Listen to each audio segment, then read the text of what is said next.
Lokati here. Today we're doing a day 3 update on our Poison Gas Arrow Pathfinder. We've got a few small changes to the build, nothing major though. We'll go over everything.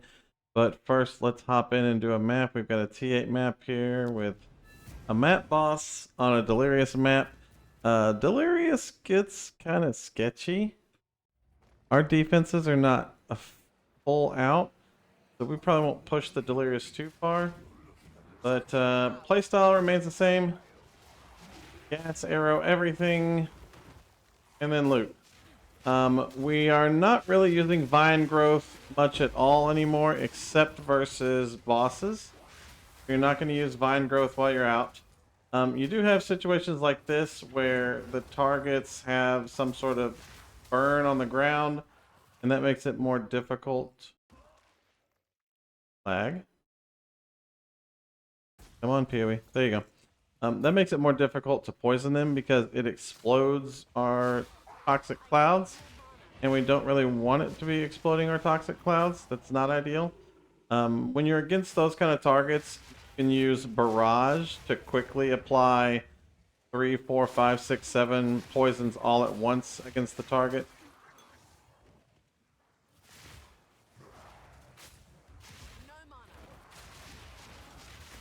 We are still always having mana issues, but it's just part of life. We are running Clarity now instead of Vitality for some additional mana recovery. And we do have Mana Leech on a ring for some additional mana recovery. But at the end of the day, we're just always going to have mana issues. And there was Wind Dancer doing its nice little knockback and blind and everything to save us because we got surrounded. I do really, really like that one.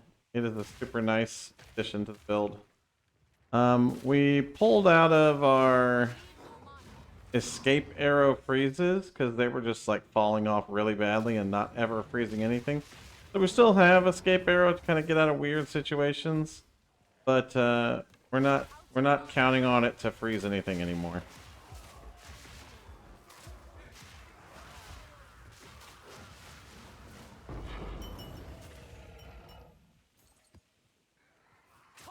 And the end of our Delirium here. Taking the mirror out to the full map is a little tougher in Period 2 than it was in Period 1. The targets, the movement alone to get across the map, the fog is nearly as fast as you are in moving. So you really have to just book constantly to stay ahead of it.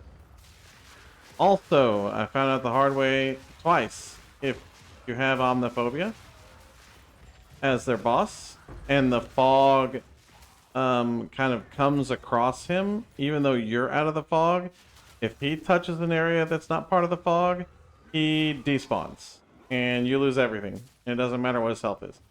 So I've seen him twice, but I have not had the opportunity to kill him yet, because both times the fog came across.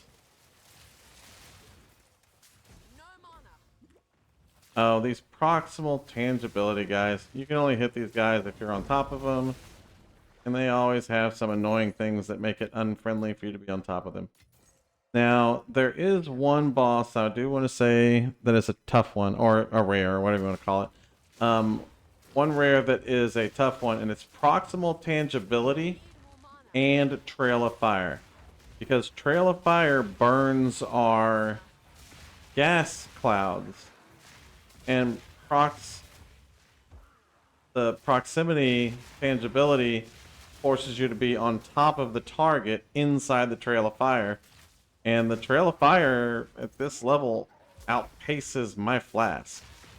And so those guys are really tough to kill. You've just got to like queue up your barrage, dive in, do as much damage to him as you can very quickly, and try to burn him down. If he's regenerating or some other really strong defensive ability, just ignore him. Move on with life. It's not worth it. Druid time.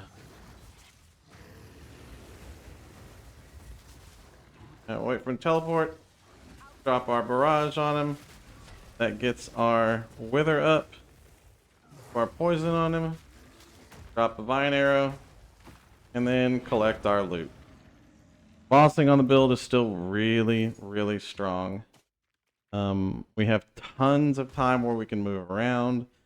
We don't have to constantly be up time on DPS on the boss, and they melt very, very quickly. Once you get them in a position where you can drop a rain of arrows on him so that you can wither him,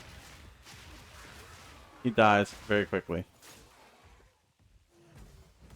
Now let's go get the last rare on this map, and we'll go over the build.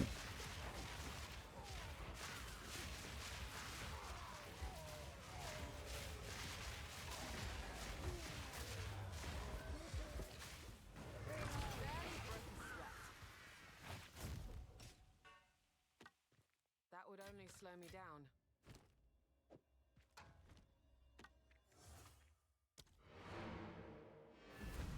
All right, let's get out of here. First, we're going to look at our items. Items are just upgrades off of what we had before. We have a better bow with projectile skills. Really what you're looking for is high fizz damage and projectile skills. And then something else useful. That's really the only thing that matters on the bow. On our helm, we're looking for max life, resistances, and armor and evasion. If it happens to have something else useful, that's good. On our quiver, this one is tough. So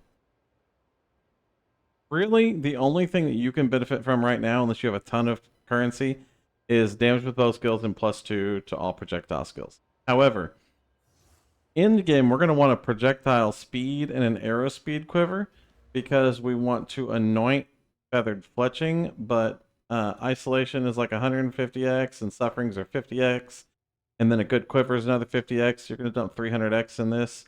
However, that's like 100% increased damage potential out of that quiver times our quiver multiplier on our tree, and so that's going to be really good. But we want, for now, just damage with bow skills +2 to proj, and then later on we'll add on projectile speed and then anoint on there. I'm running insulated treads as my anointment right now just to reduce elemental ailments, and it was just a cheap anoint to throw on there. On our amulet, again, we want max life, resistances, and ideally % evasion or % armor. That's a very good one. On our rings, we want fizz damage to attacks, max life, resistances, and some source of leech. We have fizz leech here, and we have mana leech over here. We're still using snakebite gloves. On our belt, we want armor, max life, and resistances. If you can get a few other small things on there, that's good. In our boots, we want move speed, move speed, move speed, and max life and resistances. Ideally, you want to be at 75% total resistances, as always in PoE, but it's a struggle to get there. I'm not quite there yet. I've got fire res capped, and we're working on lightning and cold, and then chaos is lagging horribly behind here. So we'll work on that as well. Now, as far as our skills go, on gas arrow, we are running scatter shot, comorbidity, deadly poison, envenom, and corrosion. And that is a lie because this is supposed to be heft. I only run envenom whenever it's a map that has burning ground, because I need the fire explosion from gas arrow to poison, and then I wear the plague wrap gauze gloves that allow me to poison with fire damage. But your normal setup will be scattershot, comorbidity, deadly poison, heft, and corrosion. On barrage, we're still running premeditation and second wind. On vine arrow, we're running pen, maim, and envenom. On toxic growth, we are running brutality, armor, explosion, and exploit weakness. I'm really not clicking on toxic growth that much, but it is a nice big explosion whenever you want it. It's just such a long cast time. Escape shot, we're not running any supports because we don't have the int for the additional supports, because we did add clarity to our in time of need. And then on in time of need, we also have cannibalism, obviously.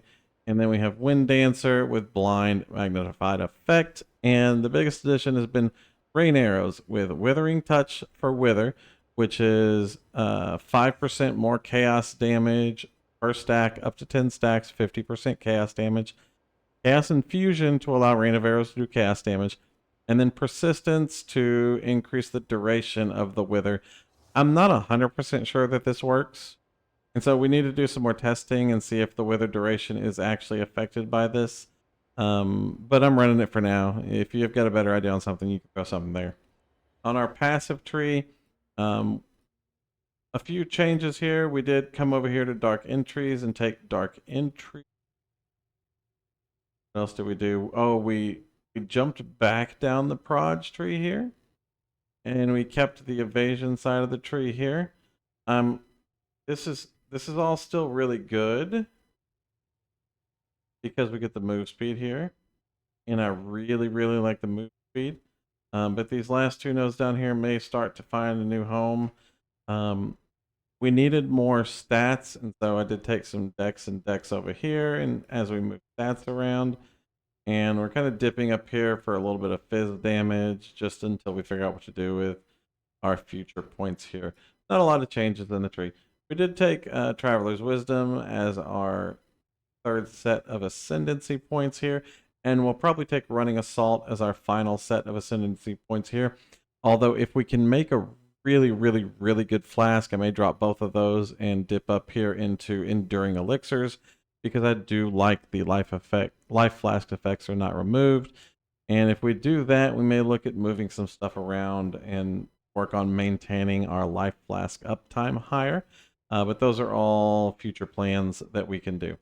Now, again, if you have any questions over the build, drop a comment down below, or come and see me on Twitch, and I'll be absolutely happy to answer all of your questions and see if we can't get you sorted out. Thank you very much for watching. Peace.